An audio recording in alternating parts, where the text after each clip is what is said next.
Good morning, folks. Good morning, good morning, good morning. This is my first live cast, and I don't usually do these things often. In fact, I don't think I've ever done this before, but I wanted to take a moment as the president and one of the founders of Afro Empowerment Center to say a few things about the latest media blitz on Blawya, Sorenson of Black Lives Matters Denmark. Uh, I think what's gone on in the past has been a situation where what I think is going on right now is a situation where a leader has made some mistakes. And sometimes leaders make mistakes being caught up in the passion of what they're doing. Uh, from AEC's perspective, we wouldn't go about things the same way. We don't support the same type of exact promotion that Blawya does. We're more into the legal and the policy end of it, which we think Black Lives Matter did not highlight enough for the African diaspora in Denmark or Afrodanes. We take the policy issue as being the central issue, and we feel when you have a stage of 20,000 people, you're making history in Denmark, you deserve to speak about the underlying issues that affect us all. And we don't think Black Lives Matter did that. So, but on the other hand, we do think that it's up to us to defend what's going on in the media against Blawya because she grew up, she didn't grow up here, but she's been here. She's been a victim of anti-Black racism. She's felt it in some ways that the system, quite honestly, does not acknowledge. The system of the government of Denmark does not acknowledge people of African descent as being a particular group of people affected by a particular form of racism. The government does not acknowledge intersectional discrimination. They only have 2 cases in Denmark that's ever been prosecuted on multiple form discrimination, and that's 2 Muslim women. None of them were Black. So we know Black women get it hard in Denmark, and we know that the government is not speaking about that. We know that they don't want the SUR 34 in place because that will defend all Black people in Denmark. And so we see the consequences of that, and Blawya is one of the consequences of that. So the fault lies squarely on the government of Denmark, the policymakers, all of the politicians. They have all silenced this. Now, we want Afrodanes and people of African descent to take their policy issue seriously. And we want all organizations, even Black Lives Matter, to speak clearly and intellectually, speak about this SUR 34, empower our people so we know that we have a policy fight too. Empower our people so even if they don't join your organization, they have the knowledge to move on and do something for themselves. That's what we do in Afro Empowerment Center. We feel like what we have done is empower others to have other organizations to live out and up to that duty and to take on that fight, whether they're inside of AEC or not. Now, over the years in AEC, if you go to our website, which is AEC Denmark.dk, you will see reports on the Afro-Danish population that's never been done before in Denmark. You will see data on Black population that is clearly out there, which our people need to be told to take a look at and take seriously. You will see that despite all the criticism that we got being one of the first organizations to do this kind of thing, we were able to still work together and produce product for the population that sticks in their hand and is credible and they can use in their own defense for their human rights. That's what we want people to do. We don't want people to focus on Blawya.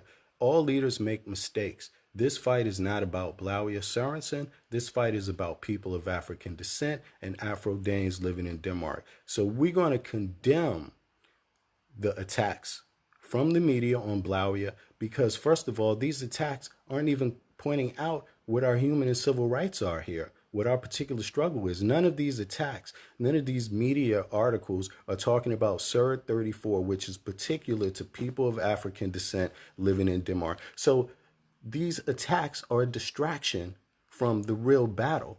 The real battle is a policy issue. It's called SIR 34. Every black person, every African, it is your duty to read it and share it with your neighbor, share it with your brother and sister, because we would argue at Afro Empowerment Center that if they're not sharing this with you, they're probably not your ally, no matter what they say to you. Anyone can say Black Lives Matter. Anyone can say it. Everyone has to mean it. You see, and at the end of the day, you need to say it too, but we should all be saying SIR 34, even if we don't say Black Lives Matter. We should all be saying SIR 34, because in truth, if SIR 34 doesn't matter, Black lives do not matter in Denmark. So I would encourage people to defend Blawya right now. Leaders make mistakes, and good leaders learn from their mistakes, by the way. And if Black Lives Matter was ever the organization that people think it is, then they would have prepared, and they have prepared other people ready to take her place and keep the fight going on. And when they do hold their meetings and when they do get their things together, Afro Empowerment Center is happy to work with Black Lives Matter also, and any organization that's really fighting for the key cause for people of African descent in Denmark. That's what we're willing to do. This is our way of showing unity. We support everyone who has done something, and we will continue to do it. And we want to do it in love and solidarity and understanding over issues that are really occurring, not over distractions. Thank you all for listening. I want you to share this video. I also want you to support Afro Empowerment Center, because we do actually present content to the public that no one else is doing. An example of that is when everyone's talking about how many black people live in Denmark or Afrodanes. Well, it's our organization who did the data on that. Iman Muhammad did the data on that. Felix Impala from Ghana, they were here in AAC, and they all did that data and brought it to light to the public. Now, data is important, because what we also found out is that although there's probably 50,000 roughly black people living in Denmark, it's more likely more, but the ones that we could identify, only 25% of them have citizenship. So that means they won't be voting their way out of this type of discrimination they face. Afrodanes and people of African descent won't be voting this issue to the parliament. This is a moral issue the parliament has to take up. This is a moral issue policymakers have to take up. This is a moral issue that politicians need to take up, because Afrodanes are defenseless against anti-black racism right now, because they have not implemented the SIR 34 into Denmark. By the way, last note, the SIR 34, this is requested by the Danish government. They requested this help from the UN. The UN gave them this help and lovingly. And then the Danish government didn't implement it. And there's some interesting facts that occurred with that too. So you should not think that all anti-racism organizations are doing the fighting for anti-black racism.